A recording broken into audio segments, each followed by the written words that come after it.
and welcome to Egg Harbor's program on natural dyes. Today we're going to be looking at using natural dyes to dye materials that you might have at your house. And I'm going to start with a PowerPoint that I'm going to share with you.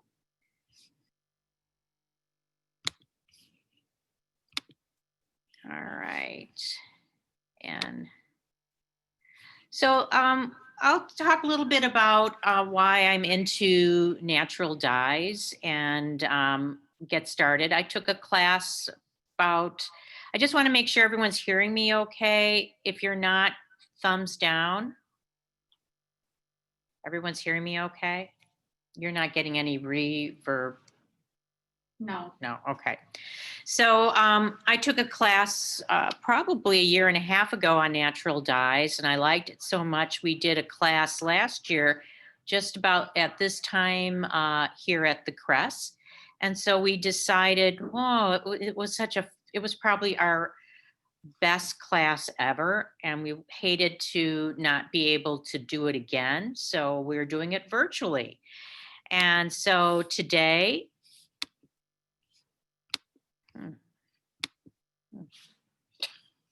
hold on, it's not.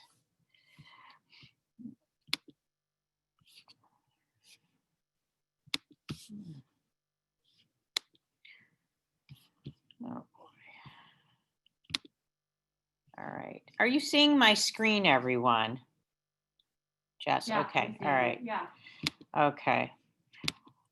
So today we're going to talk about natural dyes, and I'm going to refer to a lot of books because there's a lot written about natural dyes. And are you seeing me along with the yes. book? Good. So natural dyes are really beautiful. They're subtle colors. They're not bright like you would see in commercial colors. They're just real subtle. And they go great with lots of clothing. And I'm going to be showing you what I made with these. They're just a real nice color. I have here this book, A Garden to Die For. You're welcome to check it out. But it has in here lots of different colors that you can make. And this morning I made avocados. I made a beautiful pink with avocado, which I will show you in a little bit what it looks like. But this book, A Garden to Die For, has lots of great information about simple dyes that you can make with things that you have at home, or things that the avocado are just the pits and the skins that you would throw away. And hey, you can make a nice dye with it. Now, I am not an expert on natural dyes. So I use a lot of books, and I'll be showing you books. And I'm going to be showing two videos. And the first video is from an art school, and it's a short video, and she's going to go through probably the process that you are going to see most often with natural dyes, the boiling of the materials and the dyeing for several days, dipping it and dyeing for several days. So I'm going to click onto this video. And this will give us an introduction. The natural dyeing of textiles is an extremely easy and accessible way to transform that boring white tea. Share the screen. Okay. All right. I'm going to share the screen with the movie here. Okay. All this tech. Are you seeing it now? Yep. All right.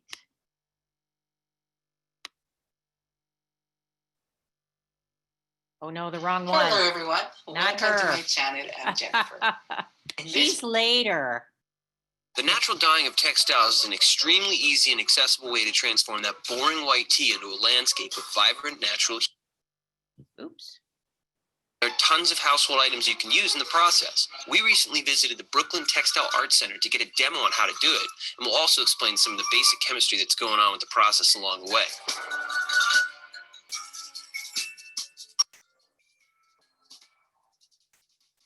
Sahara Johnson. I am an intern at Textile Art Center in Brooklyn.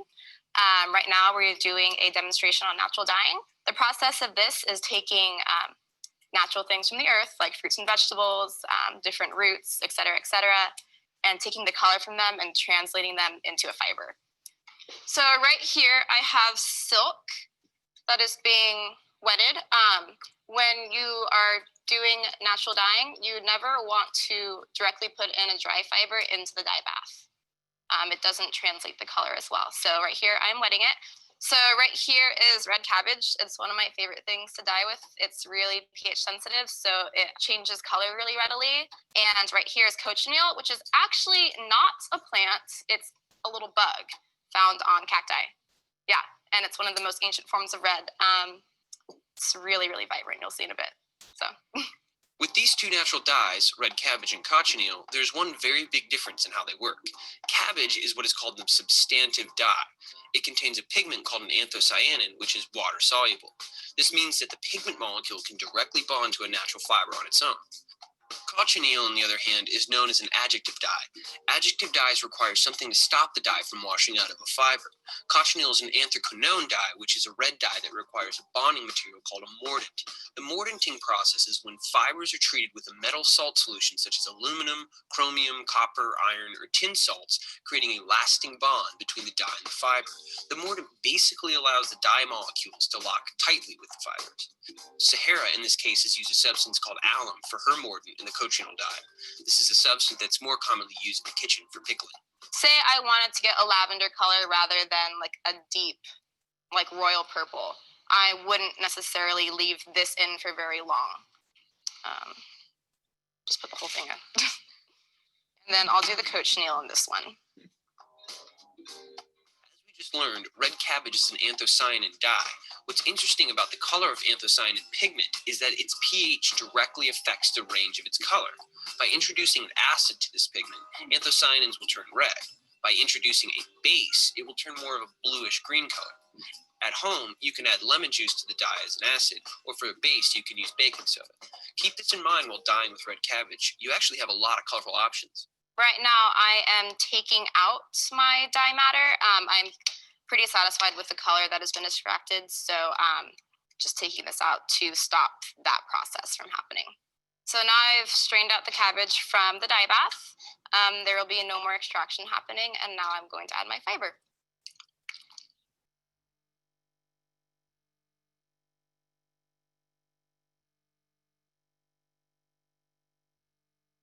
I think we're about good with this. I'm pretty content with this pink and this lavender.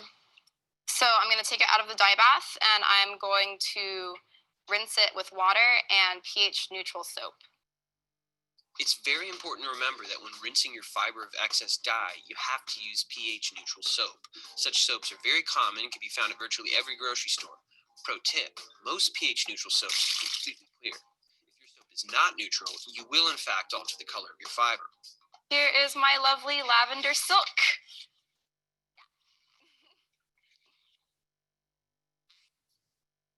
Fun stuff. And then we'll take out the cochineal.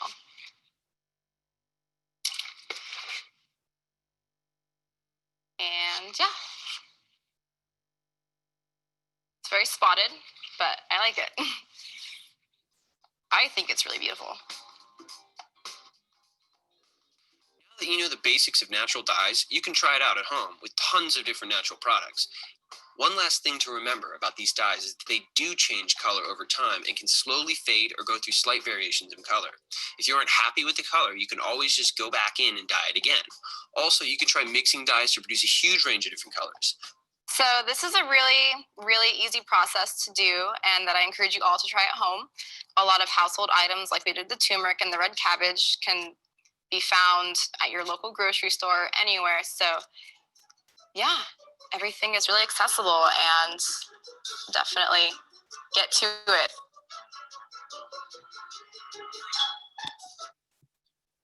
All right. I'm going to stop share.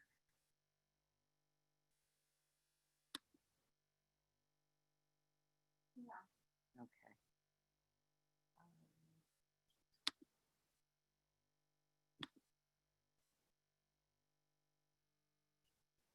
right, I'm going to close up this.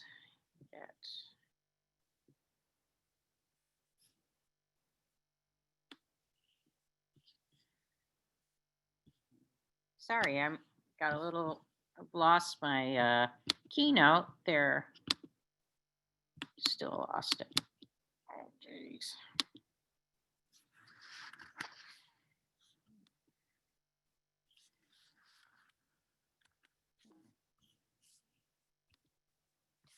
Okay, that was scary. There, are you seeing? Yep. All right.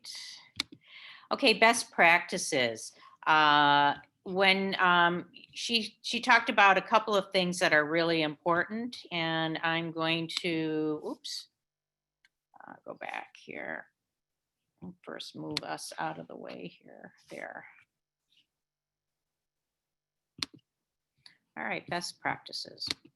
So work in a well-ventilated area, because some of these products, especially the cabbage, are going to have an intense smell when you start to boil them. And then label your fabric with the mordant and the date. So if you're going to just keep the dye for later, make sure you put down the date that you did it and what you use for your mordant. So if you use vinegar or just you put in lemon, some salt, just make sure you do that. If you're going to be doing this a lot, you probably want to start keeping a diary with swatches and writing dates and what you used, what was your mordant, what fabric.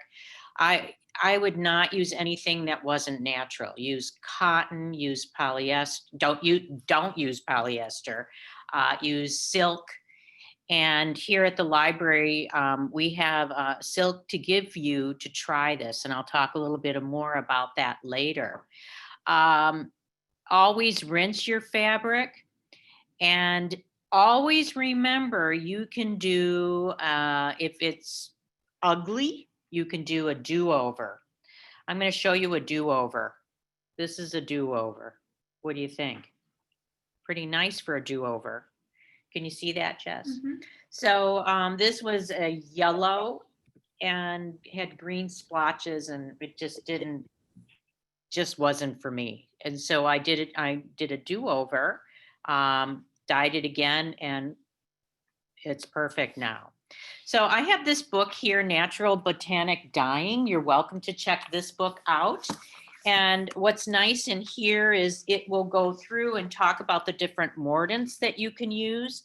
And if you use, and we're going to show you, you can use, besides vinegar, you can add steel copper to it, and it's going to change the color. This is onion skins. Here at the library, we have lots of onion skins to give away. So we're going to be talking about that as we progress. Pardon me? Bags and bags. Bags and bags. This is just a small part of it. So you're going to be able to get lots of ideas and for making your own first project. Again, we'll have everything here for you. You just need to stop at the library. You can pick up a book, you can pick up some silk, and you can pick up some dye material. So choosing your plants. Well, we have right here lots of plants for you. One fun plant we have a lot of outside. I'm glad I picked this a few days ago. Sumac Bobs. Sumac Bobs are a beautiful color when they're dyed. And right now, this is the best time of year for harvesting Sumac Bobs for making your dyes. So make sure the plant is safe to handle. So when you're going out, leave anything, make sure you know what you're picking. And the dye color might differ. And we're going to talk about how that, different, the yellow skins of an onion might differ depending on the mordant you use. And summer and early fall are the best times for harvesting materials for dyes. I have a great book about that, and it's called Harvesting Color.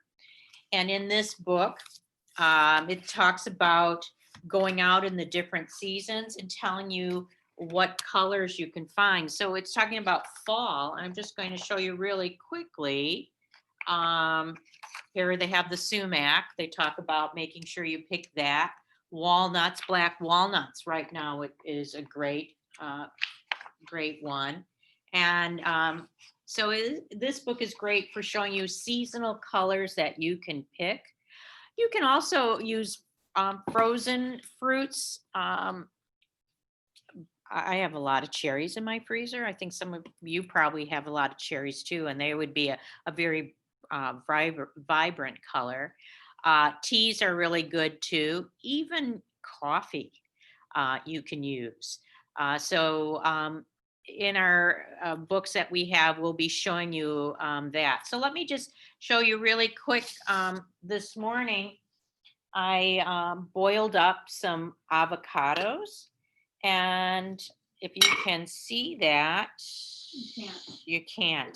Tip it up, just get a little bit closer to your camera. Okay, I'm gonna do this so you can see it. Can you see it now? Oh, look it up. Oh, here. That's okay, because I am going to strain it. And hopefully I won't make it too big of a mess here. All right, so this is avocado, and it's a pink. So what I do is I take the avocados and Sure, you don't want to switch to the iPad? we might switch to the iPad at this Yeah. point, since I have like this little I'm gonna step away and put this in the sink.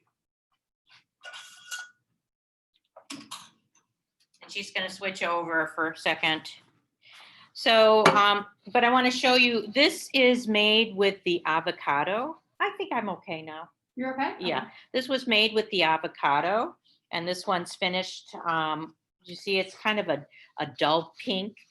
And I boiled the avocado skins for an hour. And then I am going to take this bag, put it in my pan with my pink. There, this is, now we know these cooking shows, how they have, oh, I still have some material in there. And I'm gonna boil this for an hour. And let this boil for an hour, and then let it sit for maybe a day or two, depending on how vibrant I want my pink to be. So that's with avocados. I'm just gonna set that aside. And that's with avocados. I'm just tidying up here. It's a real easy one to do because I love avocados, and I just throw away the pits, and then you could just compost that when you're done. So there's lots in the books that I have here at the library. You can look at all the different things. I was really surprised by avocado. And avocado doesn't need a mordant. It just needs hot water. Sorry, what's a mordant? Mordant is, did we skip that? I think we might have skipped the mordant page.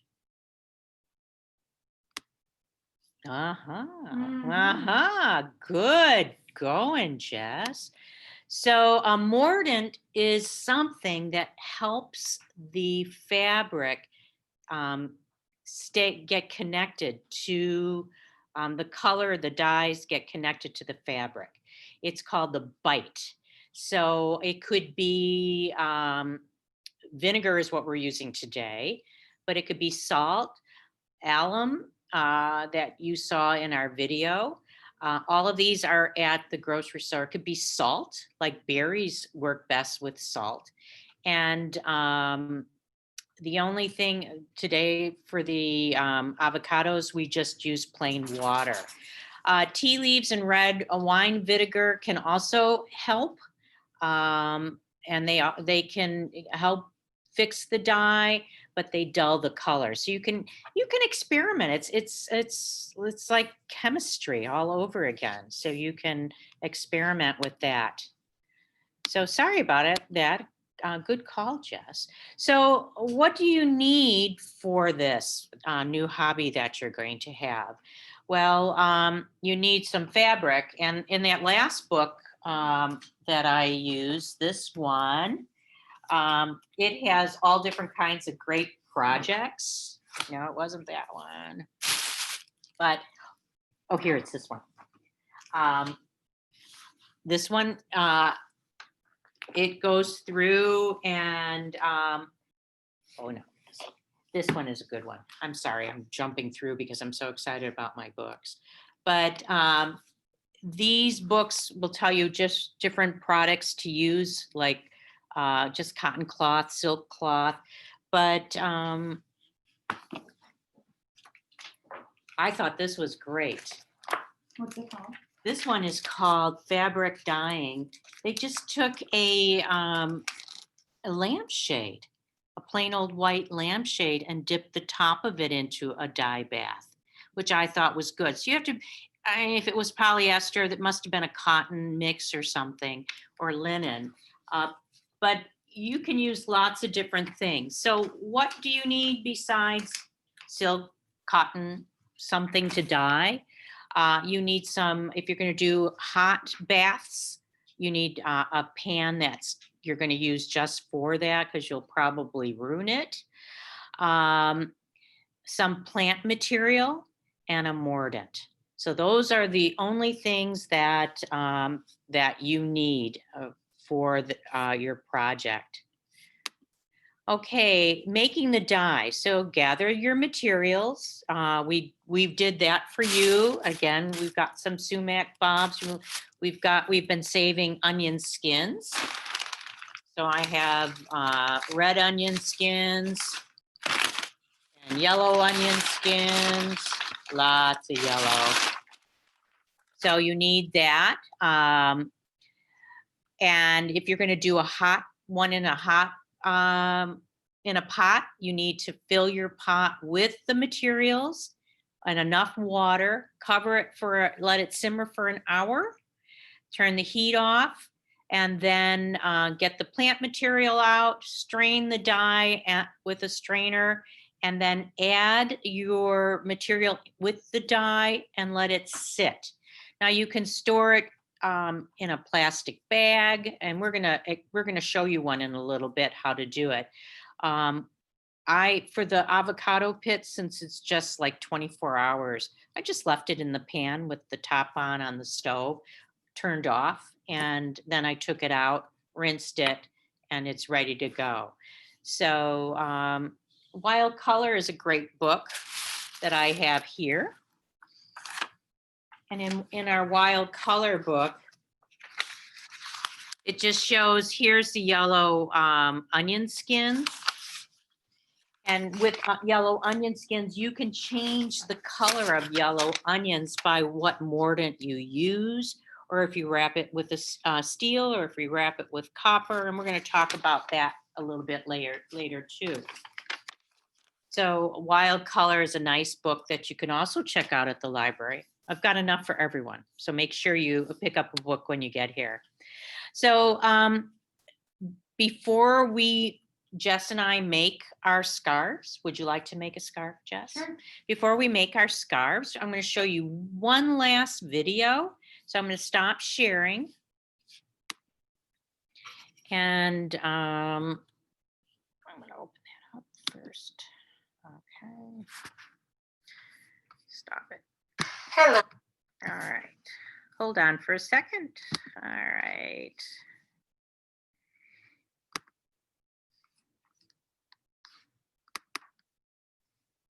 Okay.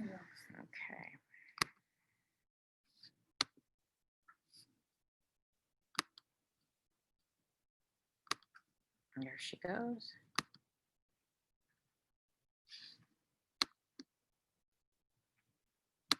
Everyone, welcome to my channel. I'm Jennifer.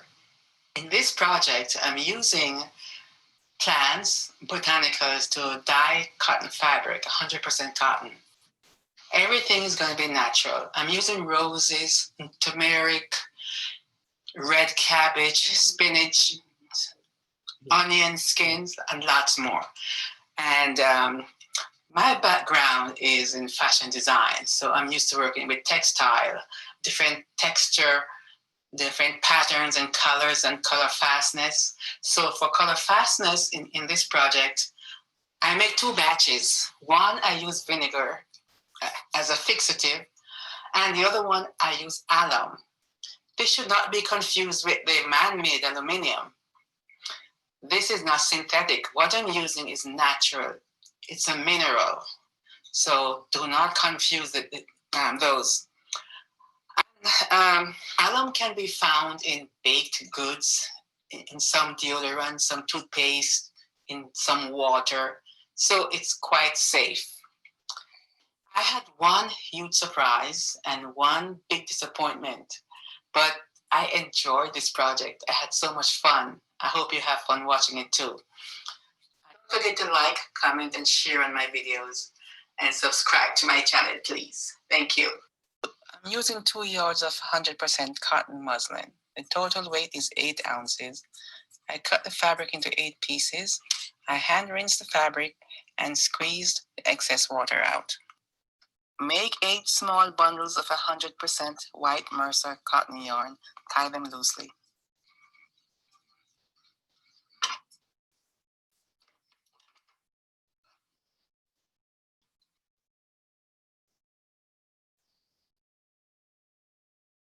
Making the fixative. 1 part white vinegar to 4 parts water.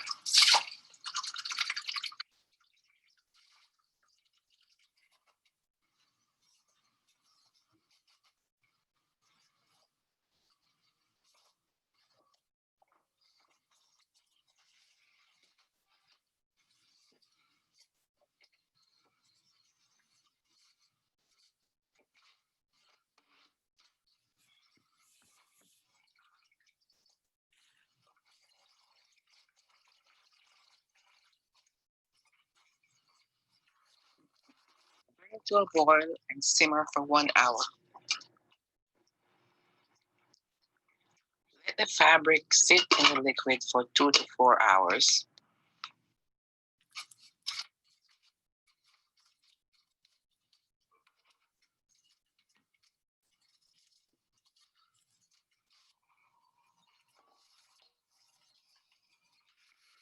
Simmer for 1 hour.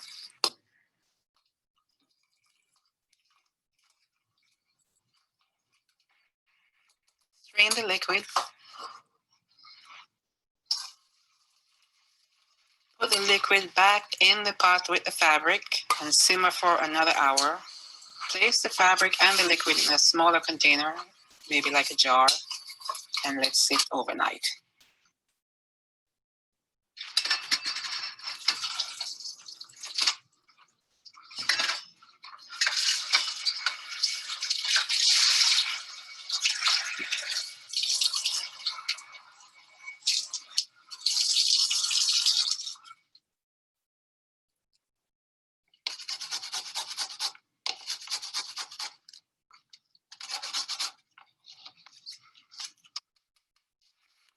Simmer for 1 hour.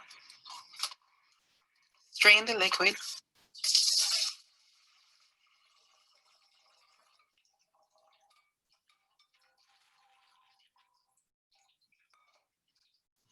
Put the liquid back in the pot with the fabric and simmer for another hour.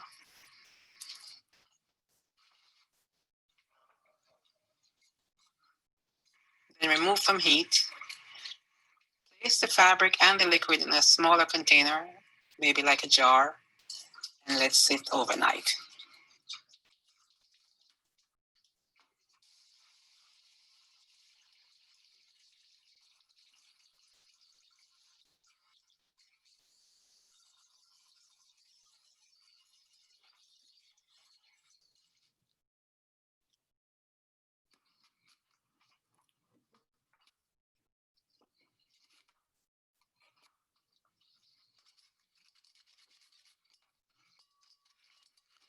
for 1 hour. Strain the liquid.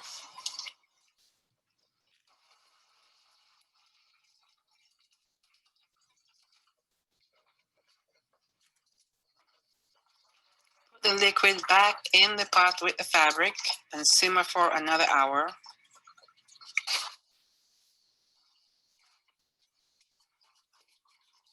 Then remove from heat. Place the fabric and the liquid in a smaller container, maybe like a jar, and let sit overnight.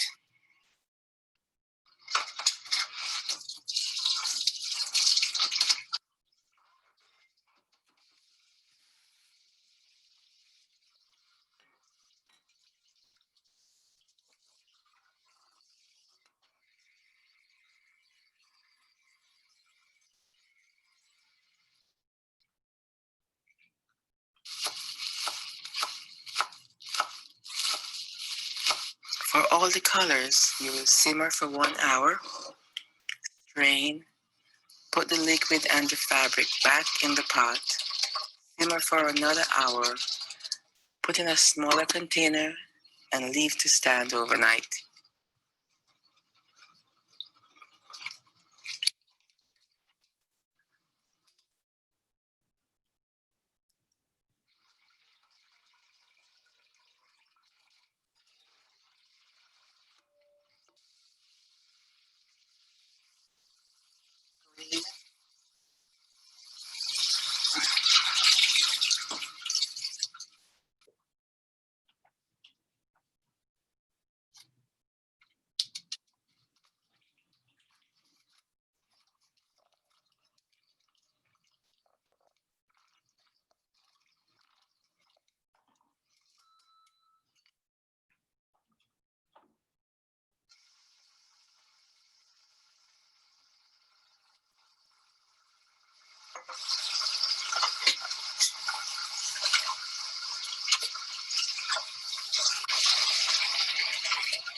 We're going to finish up with this whole cabbage, and then I'm going to finish up, and we're going to do our own.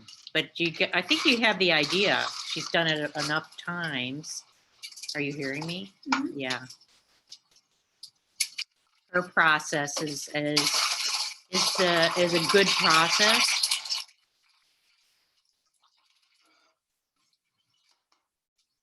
And I like how she uses all the different colors.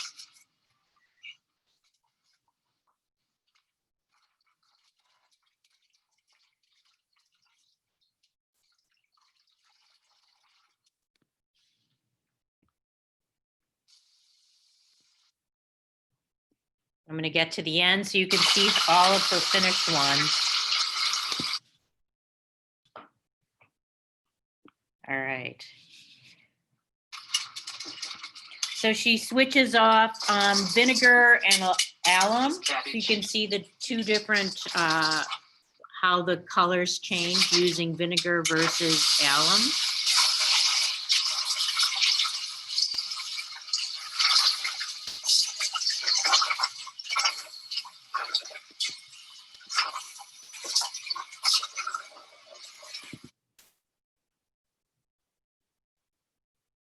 All right, now you're going to see her finished products.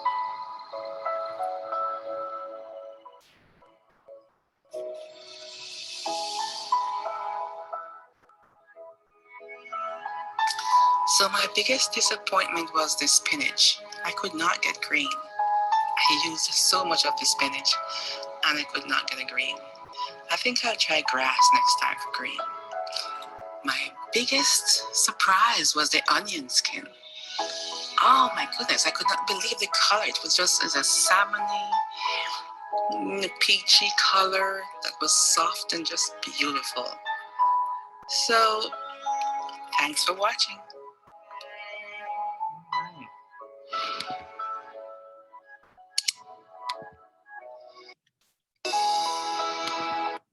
Okay, I'm going to stop the share, and then Jess, you're going to take the iPad and come on over. Yeah.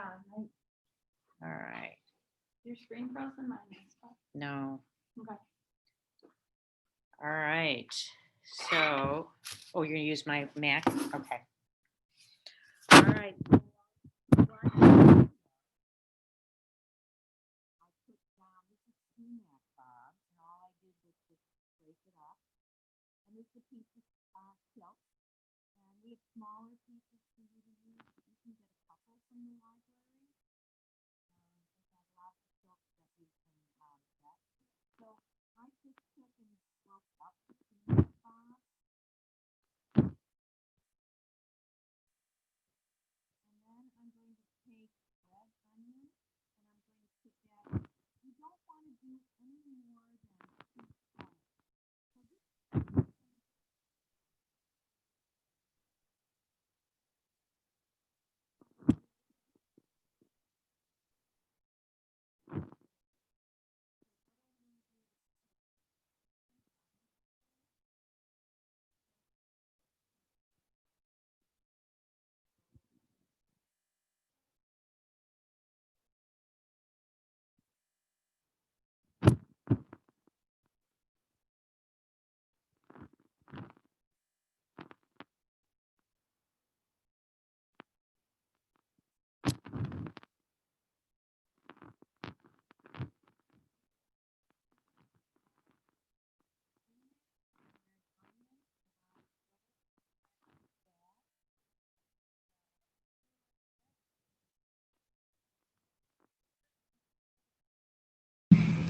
I think you might have the microphone covered or something. No one can hear. Oh, you're not hearing my voice? No, we didn't hear that whole time. Okay, start over. Okay, so I'm starting over. Are we muted? No, we're not muted. So everyone hearing me now? Okay, so instead of boiling, we're going to use vinegar, and we're going to use full strength vinegar. So what I've done is I have put Sumac Bobs and red onion, and I am going to, and I wrote that, I put that I'm using sumac and red onions. I'm doing it today, and I'm going to take the sumac and the red onion, and I'm going to make a burrito out of my silk. So I'm just going to take and roll it up like a big burrito.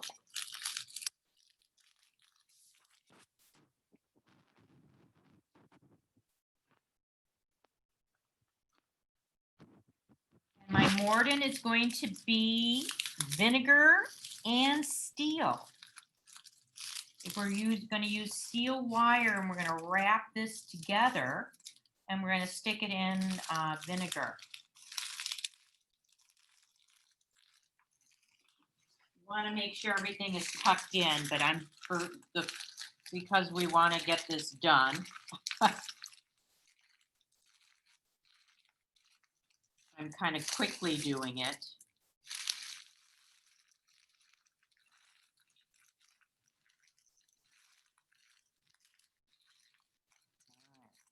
So the first time you're working with dyes, you get to do it without a hot bath. You're just going to use the dye material. And I've got my big burrito now, and I'm going to wrap my burrito with steel wire.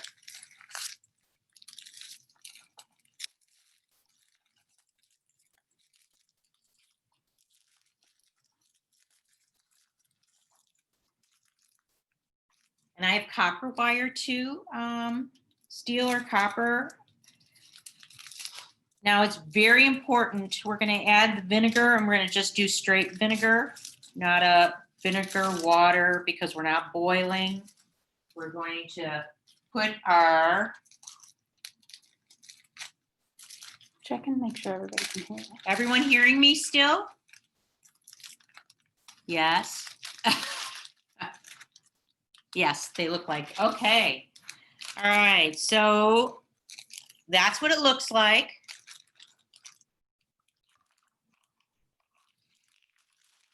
The only thing we're not sending home with you is vinegar, but everything else we'll send home with you. You just have to visit the library. All right. You can put it in a jar if you want, or you can just put it like this, and then go put it in your garage or somewhere for 2 weeks. And then after 2 weeks, go outside, empty your bag and all of your plant material. You rinse your scarf, and this is what red onions and sumac looks like. It's a beautiful shades of gray. I don't know if you can see this, but I waited 3 weeks and there's little tiny holes. Can you see the tiny holes? Probably not, because it's pretty, there are some tiny holes, and that's because I left it too long. If you leave it over 2 weeks, there's a chance that the steel is going to start eating through your fabric. So for this scarf, it ate through the fabric because I did it too long. So 2 weeks is all you need. So you're going to take and you're going to put this, let's see, the color's already starting to turn. And so 2 weeks is this dye process. So the directions for using it this way is in a book, which I'll somewhere on this table. This is the cold one. I mean, the first time around I would do it this way, but I think the hot one is a much better, more economical way of dyeing. So this is a good way. So I'm going to put this in the sink right now because I have to double bag it. Okay, and then I'll come back, and I've created a mess here, but that's okay. Thanks, Jess, for helping me. So I'm gonna share my screen again, and my keynote.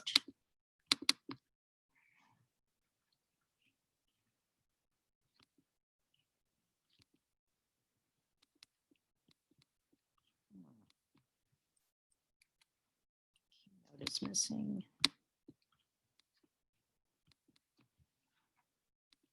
Sorry, everyone. I'm having a little technical difficulty on my side. There. Okay. All right. So I'm going to open up my keynote. Sorry about that, everyone. It's opening now.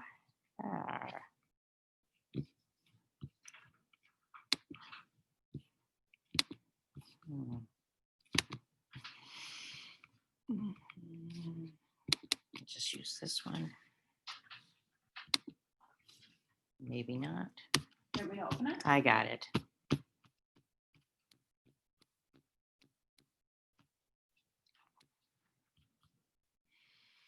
right, so I'm just going to review dyeing the silk scarf, what I just did. You didn't share it. Oh, I'm not sharing. Let me share this. Hold on. I'm not in Zoom anymore. I'm out of Zoom. You're here. We see you. You see me. Ah.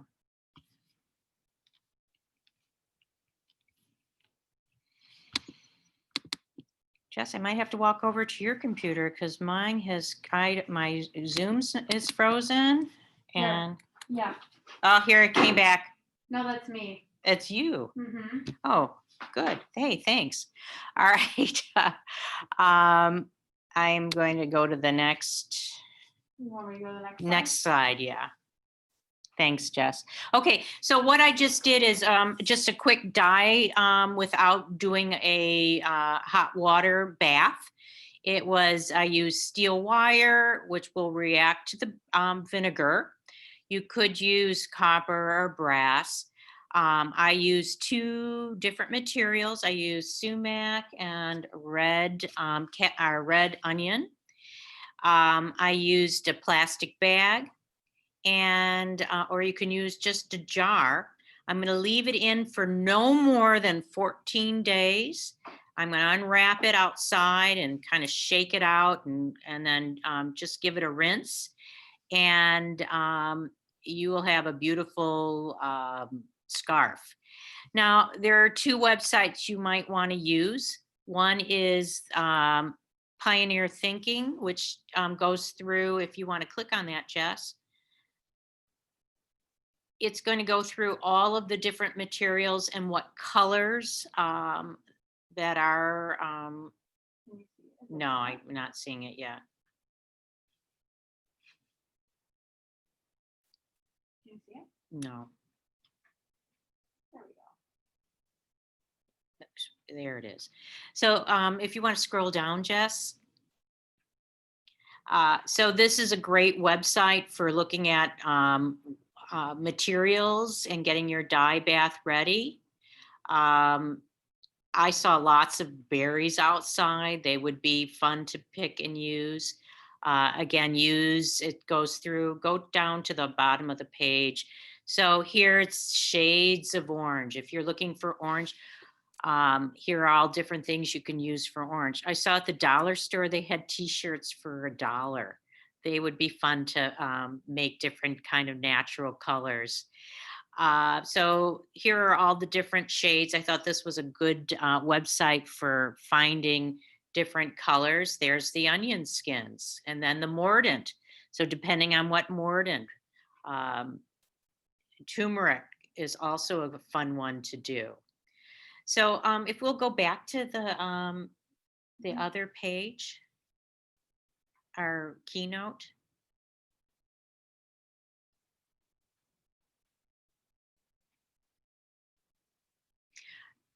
So where do you get all these materials for dyeing? There's a company out in California called Dharma Trading Company, and I was able to purchase the silk scarves from there. So I used a larger one. They're around $3. But the ones that I'm going to be sending home with you are a bit smaller. You can take a couple if you want. And I think these were, so up where it says scarves is where you can get all of your scarves. And so there are the silk and cotton scarves. And so if you're really into this, this is a great website for ordering. And they also have tutorials on ordering, tutorials on making dyes and things like that.